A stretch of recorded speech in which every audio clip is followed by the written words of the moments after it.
I totally agree. What's that smell?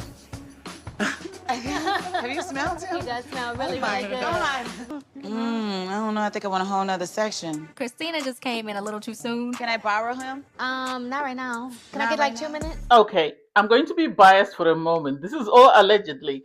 I feel like they didn't want the lawyer in the room. This is why Diamond was sent home, because it doesn't make sense why Diamond was sent home and other people that are boring were still kept on the show, because at the end of the day, I don't think she was the weakest contestant.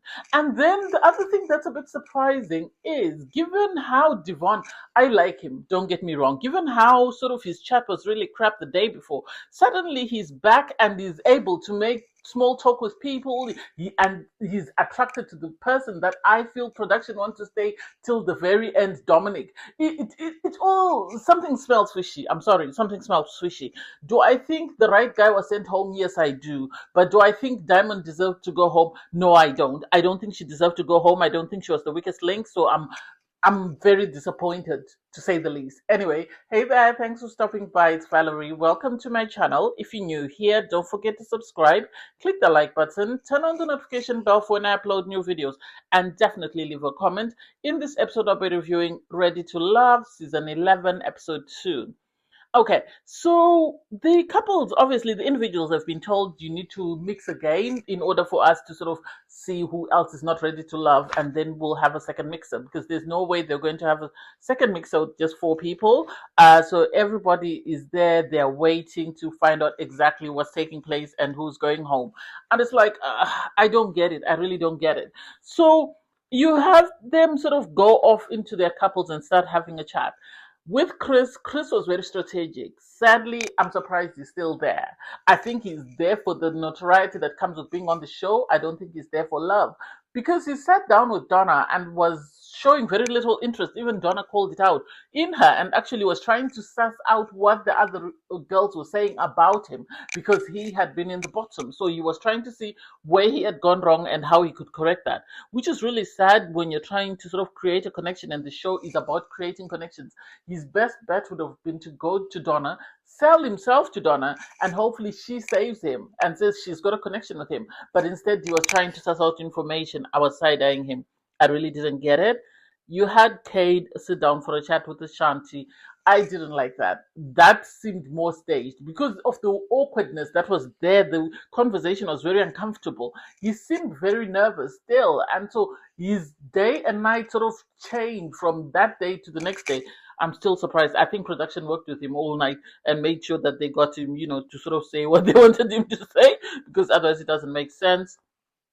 And then Nicole and Ed. Nicole is smitten. She really is. I think to her, she's googly eyes. She can already see a marriage with Ed. She can already see children with Ed, because they sat down for a chat and Ed was saying, she used to be a homie at school. And it's like, if she was your mate, how is she going to go from being your mate to suddenly falling in love with her and you suddenly become a couple? I don't get it. I think if they can turn that around, they can actually be a successful couple, because she seems very laid back. She seems very nurturing and very caring. So I love that for Ed. They talked about down memory lane.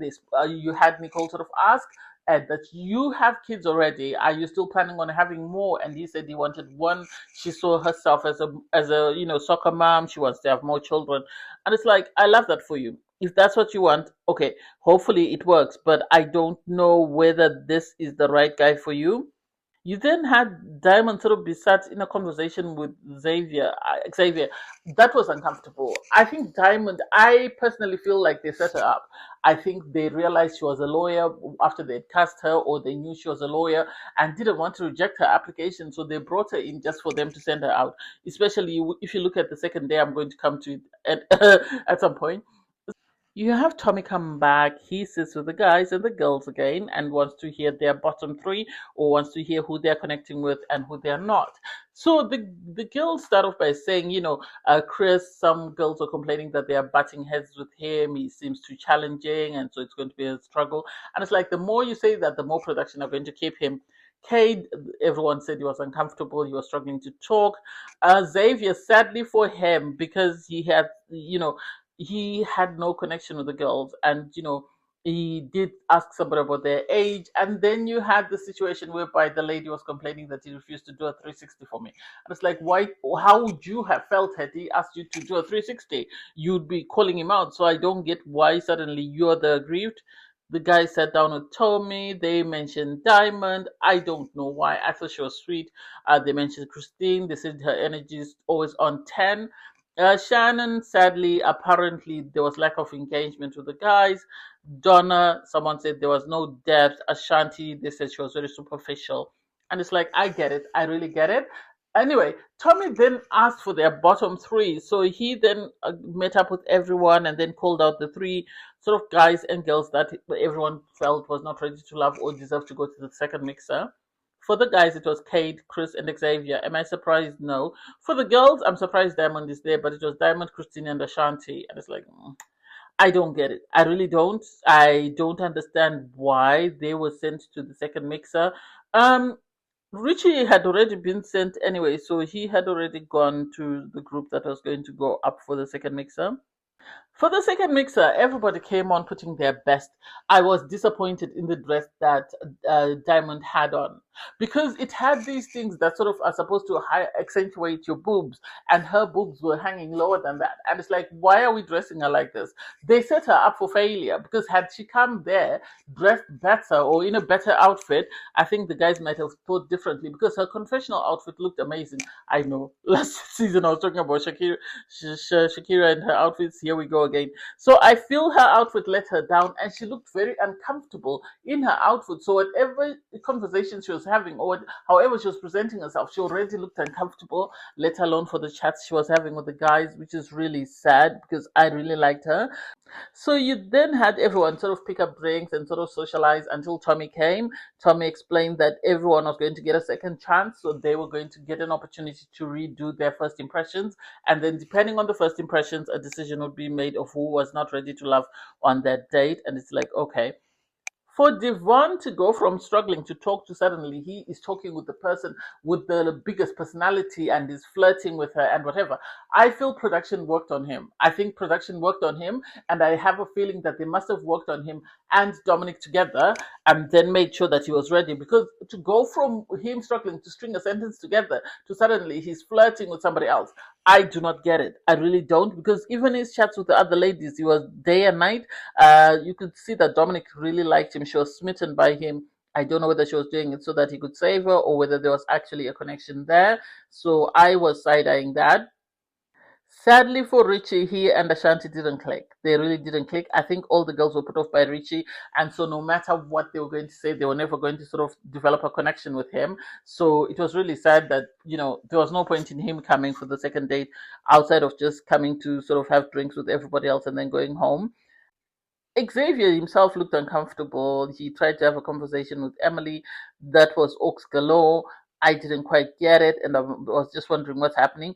And then for Devon, Devon had a personality transplant. Somebody must have psyched him up, or maybe he forgot to take his meds the day before, or he had taken his meds. That's why he was sort of spaced out, because he was very engaged with the ladies. He was very flirty. He was very articulate. The conversations were flowing, and all the women were just saying, "Oh my God, Devon is a new man today. Devon is a new man," and it's like, good for him. I love that for him. Cade struggled. Cade, he really was trying though. He was making good conversations. He seemed to try and develop a bond with Emily, but I don't know how long that was going to last. I really don't. So Tommy then came back and sort of let the couples know that it was time for them to decide who they felt wasn't ready to love. So he sat down with the girls to find out who they were connecting with and who they were not connecting with. And sadly for the guys, with Xavier, because he had said he works a lot, that had sort of triggered the girls. Emily said no. Some of the girls were saying it's a red flag that he works a lot. And it's like, okay, it is what it is. You had Richie. Richie sadly had made his own bed by clashing with Dominic, because that made him be called out for the fact that, he wasn't the best to sort of couple up with. Cade, the girls loved him. They thought they had good chat. Devon, they said, he had already arranged a date with someone else, so everyone was excited. And it's like, I love that people are connecting. Sadly for people like Richie, Chris, and Xavier, they're not. So Tommy then came out to the couples as they were mixing and said he wanted to sit down with the girls and find out what they felt about the guys. The girls, they said, Cade was funny. He joked up. He was, he had good chat, so they really loved that. Xavier, he had told the girls that he works a lot. Some of them thought it was a red flag. Cade, they thought he had a good chat. Devon, they said, he had arranged a date with somebody else. Sadly for Richie, he had clashed with some of the girls, and they were saying that his mannerisms or his personality is too soft, and it's like, oh, that's not it. Chris, the girls said he didn't have any chats. All he wanted to know was how he was going to stay safe and not be dumped. Xavier, the girls were saying there was no vibe, there was no connection with him, he doesn't have time, and he wasn't pulling the girls for a chat. And it's like, I don't think that's it though. I don't think that's reason enough for you to say he's not ready for love. Anyway, the bottom two were announced. They were announced as Xavier and Richie. And I think if people had said they don't want Richie because of his age, it would have made more sense. But for them to say he's not masculine enough, I don't get what these girls want as or what they define as masculine. So Richie was dumped. He took it very well, and then he just strolled out. And it's like, this was not his show. I don't think there is a show that's ready for him. Maybe Survivor or The Challenge, but I don't think a dating show is the best place for him. You then had Tommy sort of reveal that the guys and the girls needed to mix again before he would come back and sort of see if any of the guys felt that the girls were not ready to love. Sadly for Dominic, I think this was a trap for her. I really do, because she really tried to put herself out there. She really tried to have chats with people. And every time she tried to have a chat with Cade and then he was dragged from her, she tried to have a chat with Xavier. That didn't go so well. She gave him her number. She said, just in case I'm dumped from here, which was really sad. And so I feel like she deserved better than what she was given, because even when she went for a chat with Chris, you had people, girls coming. First was Christine, and then there was Dominic. And I feel like production actually sent them up to her so that they could sort of cause that distraction. There was no need for that. If they didn't want her on the show, they shouldn't have brought her in. I think she needs to go for Love is Blind. I think that's where she might find her person. She took it very well, like a champ, though. You had, Dominic and Devon flirting. I think that was a bit too much, because she tried to clean something off his lip and then he went going for a kiss. I think he misread the room and she was like, nah, we're not doing that. And so I'm happy that she was able to set boundaries with him and able to reach an understanding with him. Xavier will approach the group where Devon was sitting with Christine. And so he had a chat with her and said, I'm sorry, I didn't mean to call you out on your age. That was never my intention. And so the fact they were able to forgive one another, but I don't know whether that was genuine or whether Christine was doing that because she didn't want to be dumped. On his part, Xavier seemed to be genuine, so I can't wait to see what happens there. Tommy then came and sat down with the guys to find out what was going on with the girls. The guys really liked Dominic, they liked Christine, they liked Diamond, and they liked Emily. So I'm surprised that Diamond is the one that's sent home. The guys didn't like Ashanti. They felt like, she was sort of not letting her walls down. She was sort of holding back quite a bit. And so to find Diamond and Ashanti in the bottom, I was pleasantly surprised. I think Emily should have been in the bottom. And I think Emily could have gone home instead of Diamond. I think Diamond deserved better. So I'm disappointed in the result. I can't wait to see what happens in the next episode. Anyway, thanks guys for watching. Please don't forget to like, share, comment, and subscribe. Click on the link in my video to watch my review from episode 1. Bye everyone.